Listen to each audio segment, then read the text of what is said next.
Show உன்னை develop பண்ணிக்கிறதுக்கு உன்னோட குவாலிட்டிஸை டெவலப் பண்ணுறதுக்கு அந்த 20-30 minutes is the sacred time in your life. உன்னை நீ எதிர்காலத்துக்காக தயார் பண்ணிக்கிற டைம்.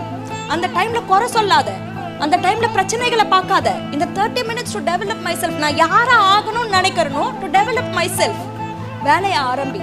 தினம் தினம் தினம் தினம் தினம் தினம் பண்ணு. பலனை எதிர்பார்க்காத. தினம் தினம் தினம் தினம் தினம் தினம் தினம் பண்ணு. ஒன்ஸ் யூ ரிப்பீட் தட், ஒரு ஃபோர்ஸ் ஆரம்பிக்கும். உனக்கு ஃபர்ஸ்ட் பண்றப்போ அந்த ஃபோர்ஸ் தெரியாது. ஆனா அதே 30 நிமிஷம் நீ தினம் தினம் தினம் தினம் தினம் பண்றப்போல ஒரு பாயிண்ட்ல திரள ஆரம்பிக்கும் வேகம்.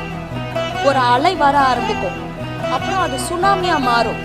அதுக்கப்புறம் வாழ்க்கையில உனக்கு எவ்வளவு ஃபோர்ஸ் எதிர்க்க வந்தா